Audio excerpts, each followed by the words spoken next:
5 अगस्त 2020 हमारे देश के लिए एक ऐतिहासिक दिन।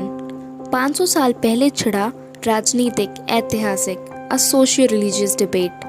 The Ayodhya dispute finally came to its climax. भूमि पूजन के साथ ही इस पे सुनाए गए फैसले की ओर पहला कदम रखा जाएगा। Hey everyone, this side Aman welcoming you for a cup of clarity on one of the most debated topic of our Indian politics. इस पर middle age and above क्या सोचते हैं बहुत सुन लिया, but for the first time I believe let's see how does our youth react to it. If you agree with the points, then do share and support. हम इसकी history पर नहीं जाएंगे बिकॉज बहुत सारे फैक्ट्स एंड डेट्स हो सकता है आपको बोर कर दें, but if you want detailed history of the dispute tell us in comment, हम जरूर लाएंगे। So we will directly coming on the centre of the topic, what we as youth learn from this matter और what our expectations are.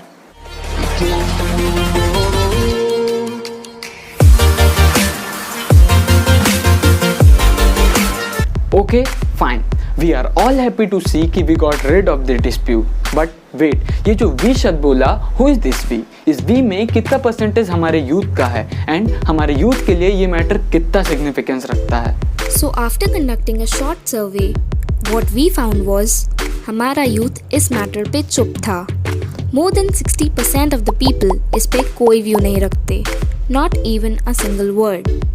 They are happy with the dispute being finally over, but they see it as something that is out of their syllabus to talk for. And बाकी के 40%, let's see what they shared and what we as youth feel for the same. The question we have in our mind is क्या ये matter सच में इतना critical था जितना इसको मिलकर पॉलिटिकल पार्टीज ने बनाया? ओके, ये मैटर तो काफ़ी क्रिटिकल था, इस पे जजमेंट देना भी कोई इजी टास्क नहीं था, but through out the year what went wrong was एक रिलीजियस लैंड डिस्प्यूट का पॉलिटिक्स में उतरना, सुप्रीम कोर्ट में चल रहे एक केस का इलेक्शन की स्पीचेस तक पहुंचना, 500 साल की एक हिस्ट्री का प्रेजेंट में वोट बैंक बन जाना, and most important because of this religion biased होके नेशनल डिसीजंस लेना। Last line was pretty difficult और rather confusing, right? See, government बनाना और गिराना ये दोनों हमारे हाथ में होता।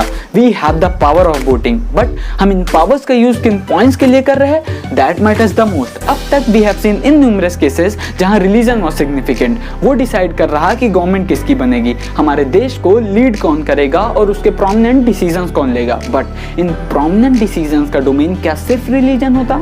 बिल्कुल नहीं। तो रिलीजन को मेजर फैक्टर बनाना कैसे जस्टिफाइड हुआ? It's not about any particular political party, but starting from the independence to our present, पिछले 70 साल की हिस्ट्री में it was religion जिसने national decisions लिए हैं, and this is the reason behind caste-based and religion-based politics in India. Our youth is not a black sheep. We don't appreciate religious division among ourselves. Whatever happened till now was our past, but हमारे future decisions will be only centered around our nation. Significant issues like unemployment, our GDP, our international growth, a check on our election and even many more, ये decide करेंगे कि who we want to represent us rather than the religion. So, we are happy. काफी late ही सही, but the dispute got over. But we expect the same enthusiasm in every sphere. Millions of criminal cases, thousands of rape and corruption, और पता नहीं कितनी PILs, सब pending है। We look forward कि इन सब को भी कंसीडर किया जाएगा। We and you comprise the youth. So एक पॉइंट तो हमने मेंशन कर दिया, अभी बहुत से छूट गए होंगे। So do voice out your opinion और कमेंट सेक्शन में ज़रूर पॉइंट करिएगा कि हमारे सिस्टम की कौन सी डिफॉल्ट हमसे छूट गई, बिकॉज आपके views matters the most. And listen, the present youth is the future of our nation. We have the power और हम चुप नहीं बैठ सकते।